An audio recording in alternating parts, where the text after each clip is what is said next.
मैं हूं कुमार गजेंद्र। जनपद ऑन द स्पॉट में आपका स्वागत है। हमारे एक दूसरे social media platform podcast with Kumar Gajendra में भी आपका स्वागत है, जहां आप हमें सुन सकते हैं। बात करते हैं डीआईजी भुल्लर की। जी हां, पंजाब का डीआईजी भुल्लर, जिसके बारे में कहा जाता है वो धन कुबेर निकला, और ऐसा धन कुबेर जिसने अकूत दौलत पंजाब के अंदर से कमाई है। पंजाब का ड्रग्स सिंडिकेट बिना भुल्लर को माल दिए एक कदम आगे नहीं बढ़ाता था।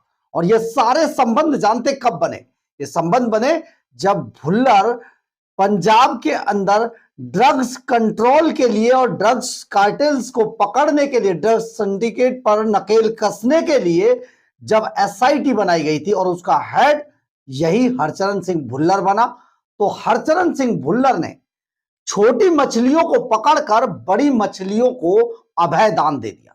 और यहीं से शुरू होती है डीआईजी भुल्लर की वो यात्रा, जो नोटों से, गोल्ड से लेकर प्रॉपर्टियों तक पहुंचती हुई एक ऐसी जन्नत तक जा पहुंची जिसे सुनकर आप हैरान रह जाएंगे। जी हां, सीबीआई ने डीआईजी भुल्लर की वो जन्नत ढूंढ निकाली है जिस जन्नत के लिए बड़े बड़े लोग तरसते हैं, बड़े बड़े नेता तरसते थे। वो जन्नत में आप सोचिए, डीआईजी भुल्लर ने एक बहुत ही शानदार एक फार्म हाउस अर्जित किया। और ये फार्म हाउस अभी तक खुफिया एजेंसियों और जांच एजेंसी जो सीबीआई है उसकी नजर से भी छिपा हुआ था, लेकिन अब इसका पर्दाफाश हो चुका है।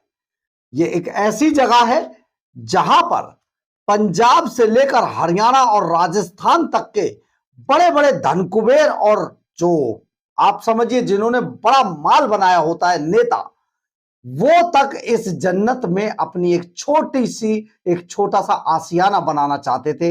लेकिन यहां पर डीआईजी भुल्लर ने पूरा अपना एक शीश महल खड़ा कर दिया।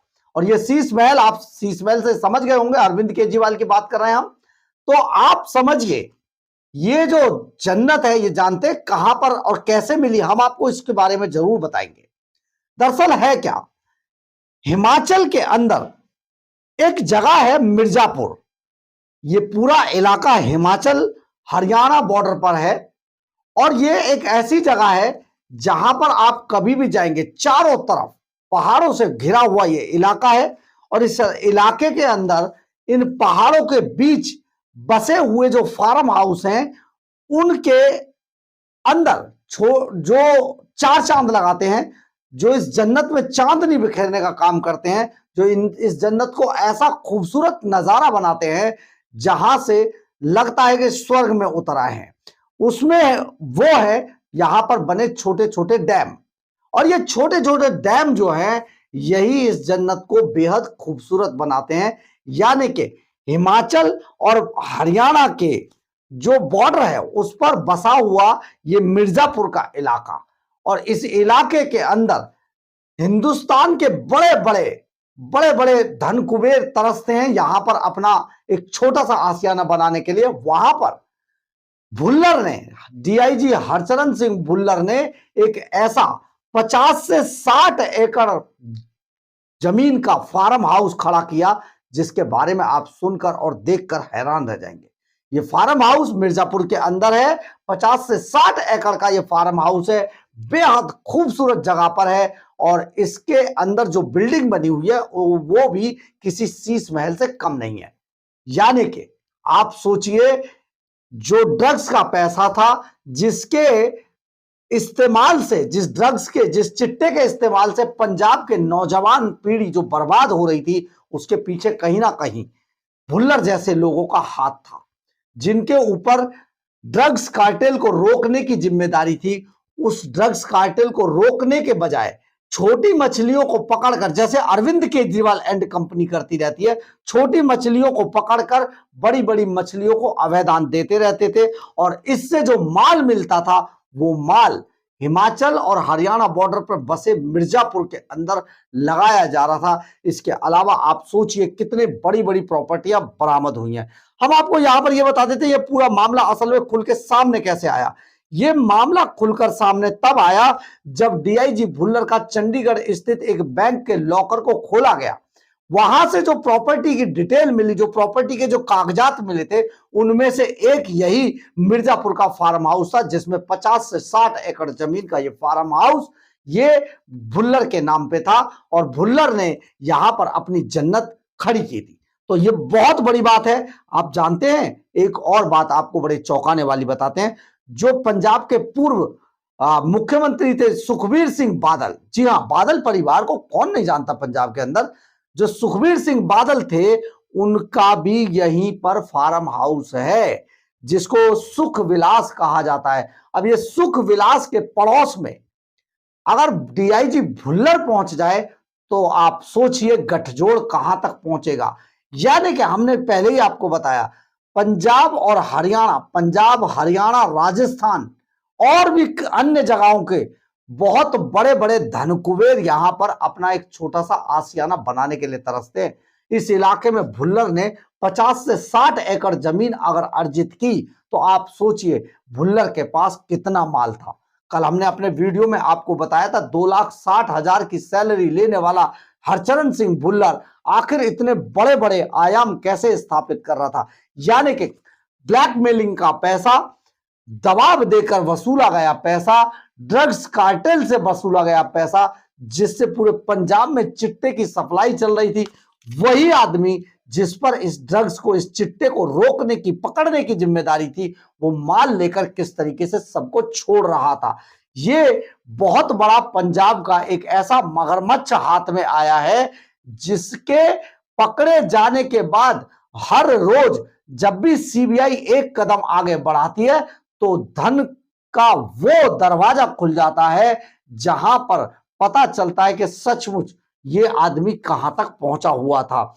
सुखबीर सिंह बादल के पड़ोस में मकान, फार्म हाउस बनाने का आप सोचिए एक क्या इरादा हो सकता है। यानी कि अगर जिस तरीके से सुखबीर सिंह बादल अगले चुनाव में सरकार बनाने की बात कर रहे हैं, तो आखिर अगर सरकार वो बना पाते तो भुल्लर उनके नजदीक में कैसे पहुंच जाता। बहुत बड़ी बात है। और आप यहां पर ये सोचिए कि एक ऐसा अधिकारी जो एक ऐसी सरकार के अंदर फल फूल रहा था, यहां पर थोड़ा सा हम सुधार करते हैं, जो एक ऐसी सरकार के अंदर भी फल फूल रहा था जो सरकार भ्रष्टाचार मिटाने के नाम पर आई थी, जो ये कहकर पंजाब की जनता से ये वादा करके आई थी कि हम भ्रष्टाचार को बिल्कुल बर्दाश्त नहीं करेंगे, किसी भी तरीके से टॉलरेट नहीं किया जाएगा। इसके अलावा जो ये कहकर आई थी कि पंजाब में हम चिट्टे को खत्म कर देंगे, पंजाब की नई पीढ़ी बहुत आराम से रहेगी,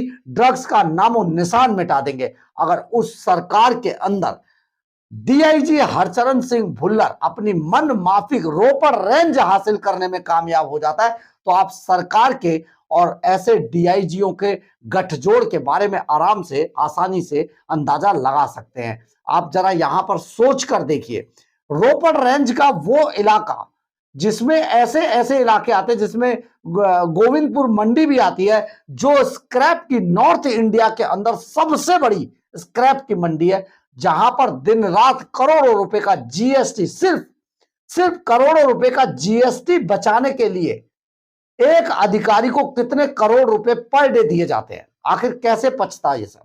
और ये जो देने का काम था, ऐसे अधिकारियों को साधने का जो काम था, वो उसी तरीके के लोग करते हैं जिन्होंने डीआईजी भुल्लर की कंप्लेंट की है सीबीआई से। यानी कि डीआईजी भुल्लर रोपड़ रेंज में लगने के लिए जिस तरीके से सरकारी सेटिंग के द्वारा यहां तक रोपड़ रेंज तक लगा, इससे इनकार नहीं किया जा सकता कि भगवंत मान सरकार में केजरीवाल एंड कंपनी के जो गोद है, उसमें गोदी में बैठकर किस तरीके से सुखबीर सिंह बादल के फार्म हाउस के नजदीक, सुख विलास के नजदीक अपना फार्म हाउस बना लेना, यह बताता है राजनीति में कोई भी आए जाए, लेकिन भुल्लर जैसे लोग अपनी जगह पहले से ही तैयार करके रखते हैं ताकि किसी भी तरीके का उनको झटका ना मिल पाए। तो आप यहां पर यह भी समझिए, जैसे जैसे भुल्लर के ये खाते, ये डायरियां, ये लॉकर खुल रहे हैं, वैसे वैसे अरविंद केजरीवाल की धड़कनें तेज हो रही हैं। भगवंत मान बुरी तरीके से डरे हुए हैं। एक पूरे मामले को डाइवर्ट करने के लिए एक फर्जी वीडियो डाला जाता है सोशल मीडिया पर, फिर एक तूफान खड़ा किया जाता है कि भगवंत मान का वीडियो आ गया, जबकि हर आदमी उस वीडियो को देखकर जानता था कि वीडियो के अंदर कैमरा रोल हो रहा है, यानी कि लगातार चल रहा है, मूव कर रहा है। ऐसा नहीं होता है, स्टिंग ऑपरेशन इस तरीके के नहीं होते हैं। लेकिन क्योंकि ये डीआईजी भुल्लर वाले मामले को दबाना था, इसलिए एक फर्जी वीडियो डालकर इस मामले को उछालने की कोशिश की गई। लेकिन डीआईजी भुल्लर का ये जो भ्रष्टाचार का मामला था, ये इतना भारी पड़ा है कि पंजाब के लोग इसको भूलना नहीं चाहते। इसके अलावा जो सीबीआई की टीम हर रोज जाकर जो नई छापेमारी करती है या नई जगहों पर जाती है, उससे भी यह मामला लगातार तूल पकड़ता जा रहा है। तो अब इस बार डीआईजी भुल्लर का जो लॉकर खोला, तो उससे डीआईजी भुल्लर की उस जन्नत की चाबी निकल आई, जिस जन्नत के अंदर डीआईजी भुल्लर ने अपनी रिटायरमेंट के बाद अपने सपने संजोए होंगे कि बस इसी जन्नत के अंदर बैठकर वो राजनीति के प्लानिंग करेगा, अपनी विसात बिछाएगा और एक ना एक दिन माननीय बन जाएगा। यानी कि आप समझिए, बहुत सारे लोग जो पंजाब से अब राज्यसभा के सांसद हैं, वो अरविंद केजरीवाल और भगवंत मान को पैसा देकर आसानी से राज्यसभा पहुंच जाते हैं। ऐसे ऐसे लोग जिन पर शराब की दलाली का आरोप था, ऐसे ऐसे लोग जो स्कूलों को लूट कर खा गए, ऐसे खुद अरविंद केजरीवाल पर बड़े बड़े आरोप हैं। और वो अपने उन सभी वादों को भूलकर, जिन वादों में वो कहते थे गरीब का बेटा क्या सांसद नहीं बन सकता है, उसी वादे के सर पे चढ़कर अमीर का बेटा राज्यसभा पहुंच रहा है। सोचिए, इससे ज्यादा शर्मनाक क्या हो सकता है। लेकिन हरचरण सिंह भुल्लर जैसे लोग जो बड़े धन कुबेर थे, वो सोचिए आने वाले समय पे कहां पर जाकर, कहां बैठकर क्या बहस करते हुए नजर आते। यानी कि राज्यसभा पहुंचकर सांसद बनने से उन्हें कोई रोक नहीं सकता था। तो ये भुल्लर की जो जन्नत मिली है, इसको आप देखिए और बताइए कि भुल्लर की जन्नत अभी यही रुकेगी या और आगे तक जाती रहेगी। बहरहाल, अगर आपको हमारी ये खबर अच्छी लगे तो आप इसे लाइक, सब्सक्राइब और शेयर जरूर करें। कमेंट्स बॉक्स में अपनी राय जरूर लिखें, इससे हमें बहुत बहुत बहुत ऊर्जा मिलती है। जय हिंद, जय भारत।